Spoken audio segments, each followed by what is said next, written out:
हरे कृष्णा 15वां अध्याय और तीसरा श्लोक श्रवण करते हैं। न रूपमस्येह तथोपलभ्यते नान्तो न चादिर्न च सम्प्रतिष्ठा अश्वत्थमेनं सुविरूढमूलम् असंगशस्त्रेण दृढेन छित्त्वा। न रूपम अस्य इह तथा उपलभ्यते न अंतो न च आदि न च संप्रतिष्ठा अश्वत्थम एनम सुविरूढ़ मूलम असंग शस्त्रेण दृढ़ेन छित्त्वा। अस्य का मतलब है इस संसार वृक्ष का, रूपम माने रूप।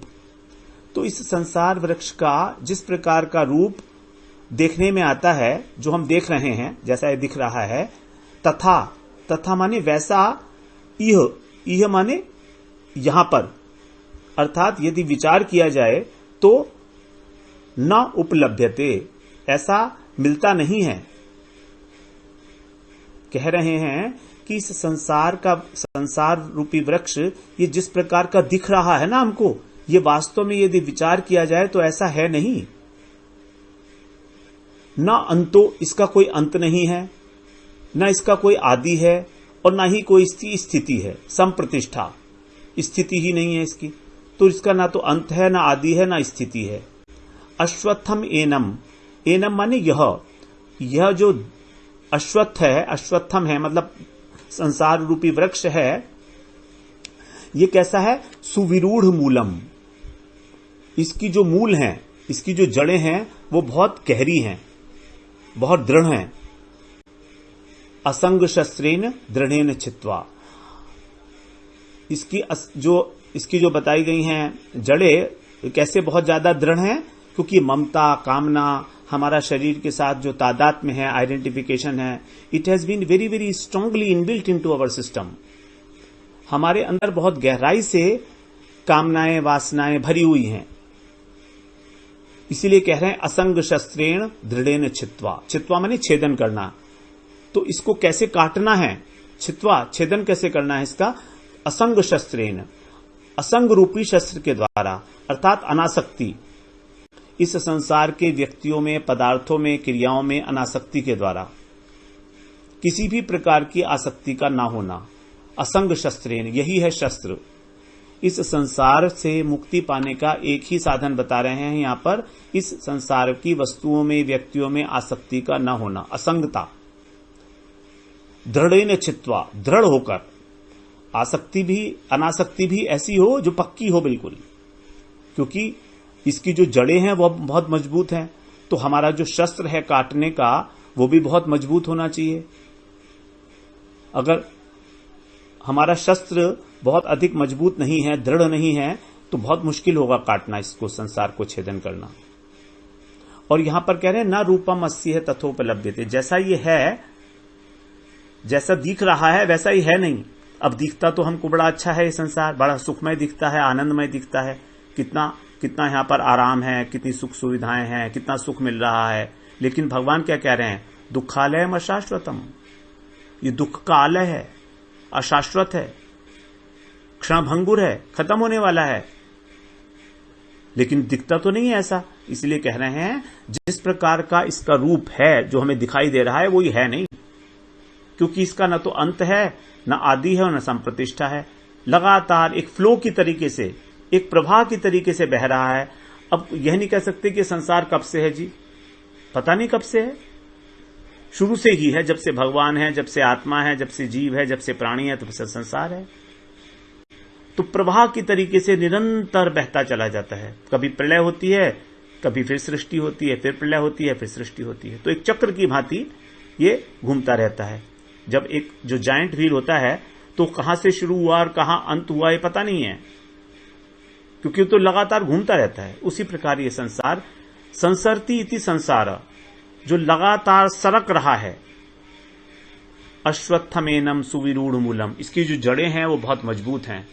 हमारे अंदर ममता, कामना, वासनाएं जो भरी हुई हैं, हमारा शरीर के अंदर इतना देहाभिमान जो है, देहासक्ति, ये इतनी दृढ़ है कि इसको हमको बड़े मजबूत शस्त्र के द्वारा, अनासक्ति के द्वारा इसको हमें छेदन करना होगा। न रूपमस्ये तथोपलभ्यते नान्तो न चादिर्न च संप्रतिष्ठा अश्वत्थमेनं सुविरूढमूलम् असंगशस्त्रेण दृढेन चित्वा। हरे कृष्णा। 15वां अध्याय 4था श्लोक श्रवण करते हैं। अब जब संसार वृक्ष का छेदन कर दिया जाएगा तो इसके बाद फिर क्या करना है, अभी कंप्लीट नहीं हुआ। यदि हमने अनासक्ति का आचरण किया, इस संसार में से आसक्ति हटा दी, तो this is not enough by itself. ये अपने आप में संपूर्ण नहीं है। इससे हमारे दुखों का आत्यंतिक नाश तो हो जाएगा ज्ञान मार्ग के द्वारा, योग मार्ग के द्वारा, लेकिन दिस इज नॉट कंप्लीट। इससे आनंद की प्राप्ति नहीं होगी। तो उसके लिए क्या क्या कह रहे हैं, ततः पदम ततः पदम तत् परिमार्गितव्यम् यस्मिन् गता न निवर्तन्ति भूय तमेव चाद्यं पुरुषं प्रपद्ये यतः प्रवृत्तिः प्रसृता पुराणी। ततः पदम तत् परिमार्गितव्यम् यस्मिन् गता न निवर्तन्ति भूयः तम एव चाद्यं पुरुषं प्रपद्ये यतः प्रवृत्तिः प्रसृता पुराणी। ततः माने उसके बाद, किसके बाद, संसार वृक्ष को छेदन करने के बाद, अर्थात अपनी संसार से आसक्ति इत्यादि को हटाकर। तत् माने उस, पदम माने परम पद को, अर्थात भगवान को। परिमार्गितव्यम, मार्गितव्यम माने मार्ग को खोजना चाहिए। परिमार्गितव्यम माने अच्छी प्रकार से। संसार आसक्ति को नाश करने के बाद हमें उस परमात्मा की खोज करनी चाहिए, जिसको वेदांत सूत्र में कहा गया अथातो ब्रह्म जिज्ञासा, कि अब ब्रह्म की जिज्ञासा करो। तो उसकी मार्गितव्यम, वो खोज करने योग्य ही है वास्तव में, इसीलिए उसकी खोज करनी चाहिए, परमात्मा की, भगवान की। यस्मिन गता न निवर्तन्ति भूयः, जिसको गता माने प्राप्त होकर, मनुष्य भूय माने दोबारा, न निवर्तन्ति, लौटकर नहीं आता इस संसार में। जब परम पद को प्राप्त कर लिया जाएगा, भगवान के धाम को प्राप्त कर लिया जाएगा, तो फिर इस संसार में लौटना नहीं होगा। तो ये एक यहां पर हमारे लिए आज्ञा दी गई है कि संसार आसक्ति को नाश करके भगवान को प्राप्त करने के लिए खोज करनी चाहिए, क्योंकि वही एक मात्र ऐसा हमारा प्रयोजन है, ऐसा स्थान है जिसको प्राप्त करने के बाद इस संसार में आवागमन नहीं होगा। तमेव चाद्यम पुरुषम प्रपद्ये। तम माने उसी, एव माने ही, च माने और, आद्य माने आदि, आदि पुरुष। आदि पुरुष कौन है? भगवान है आदि पुरुष। गोविंदम आदि पुरुषम तमहम नमामि। तो गोविंद, तो जो गोविंद है उनकी ही प्रपद्ये, शरण में जाना है। उस आदि पुरुष परमात्मा की ही शरण में हमको जाना चाहिए, प्रपद्ये। यतः प्रवृत्ति प्रसृता पुराणी। यतः माने जिनसे, ये पुराणी माने अनादिकाल से, प्रवृत्ति माने सृष्टि, तो जिनसे ये सृष्टि अनादिकाल से प्रसृता माने विस्तार को प्राप्त हो रही है, विस्तृत हो रही है, जिससे सृष्टि चल रही है, हमें केवल उन्हीं आदि पुरुष गोविंद की शरण लेनी चाहिए। तमेव चाद्यम पुरुषम प्रपद्ये। तो जब हम भगवान की शरण लेंगे तभी हम भगवान की खोज कर सकते हैं, तभी हम भगवत तत्व को जान सकते हैं। ततः पदम तत् मार्गितव्यम, परिमार्गितव्यम।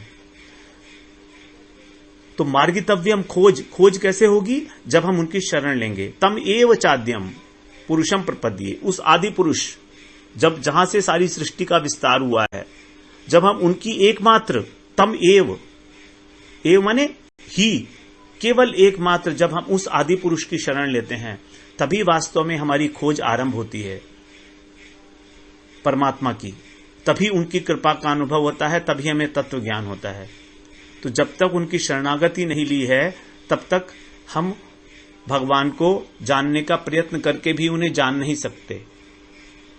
तो कह रहे हैं ततः पदम तत्व परिमार्गितव्यम यस्मिन् गता न निवर्तन्ति भूयः।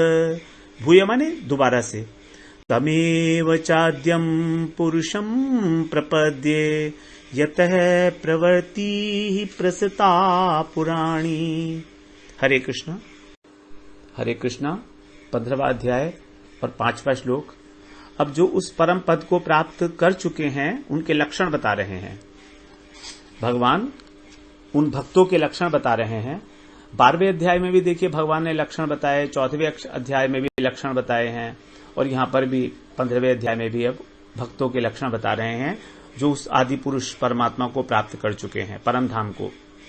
निर्माण मोहा जित संग दोषा अध्यात्म नित्या विनिवृत्त कामाः द्वन्द्वैर्विमुक्ताः सुख दुःख संज्ञैर् गच्छन्त्यमूढाः पदमव्ययम् तत्।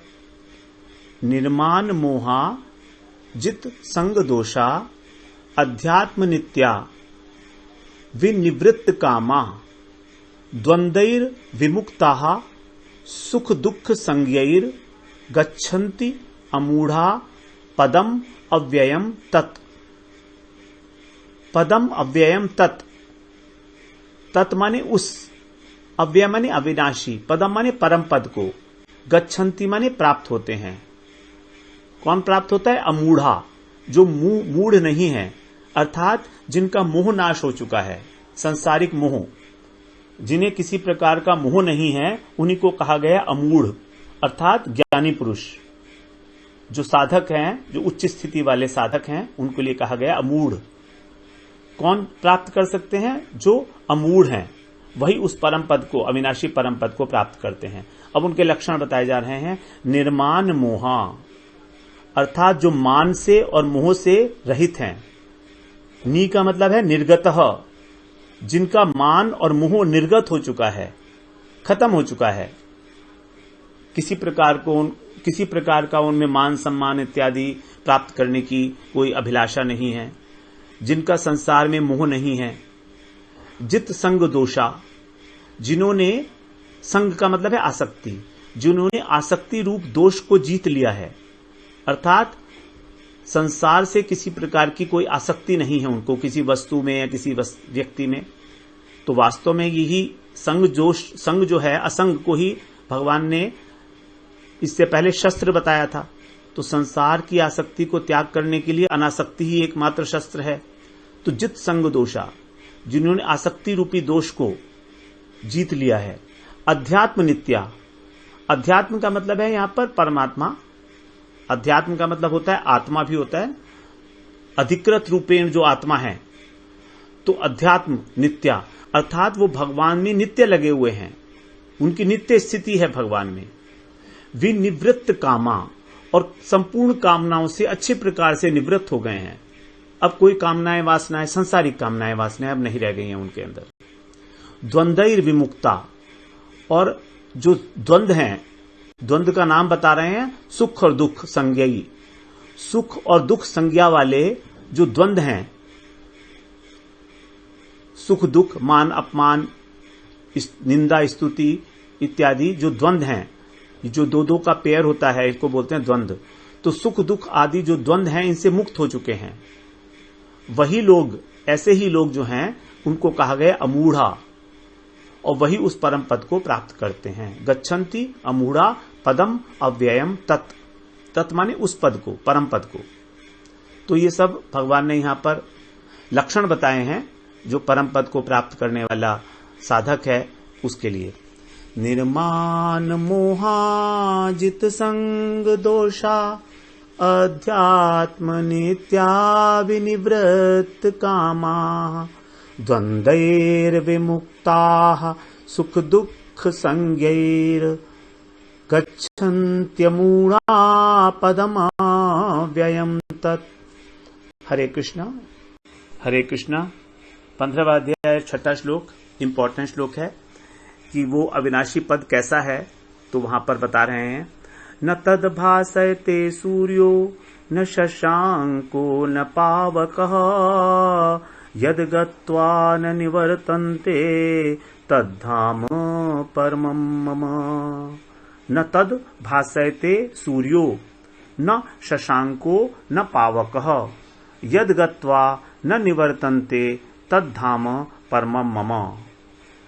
वो जो परम धाम है मेरा, भगवान कह रहे हैं वहां पर जो मेरा परम धाम है, तद्धाम परमं मम, जो मेरा परम धाम है वो वहां पर उस परम पद को, तत् माने उस परम पद को, न तो सूर्य न शशांक, शशांक का मतलब चंद्रमा, और न ही अग्नि, तो ना तो वहां पर सूर्य न चंद्रमा और न अग्नि ही उसको प्रकाशित करते हैं। भासयते माने प्रकाशित करना, तो उस धाम को, न तो उस धाम के अंदर जो प्रकाश है वो ना तो सूर्य का प्रकाश है, न चंद्रमा का है और न अग्नि का है, क्योंकि भगवान का स्वयं जो धाम है उसके अंदर भगवान की जो अंगों से प्रभा निकलती है वो करोड़ों करोड़ों सूर्य के बराबर है, करोड़ों करोड़ों चंद्रमाओं के बराबर है। इतना प्रकाशवान है भगवान की जो अंग की कांति है, वही इतनी प्रकाशमान है। यद गत्वा न निवर्तन्ते, और वहां पर जाकर किसी को भी लौटना नहीं पड़ता, न निवर्तन्ते। इस प्रकार का भगवान का वो अविनाशी धाम है जिसके विषय में कहा गया है, न तद भासयते सूर्यो न शशांको न पावकः यद गत्वा न निवर्तन्ते तद्धाम परमं मम। हरे कृष्णा।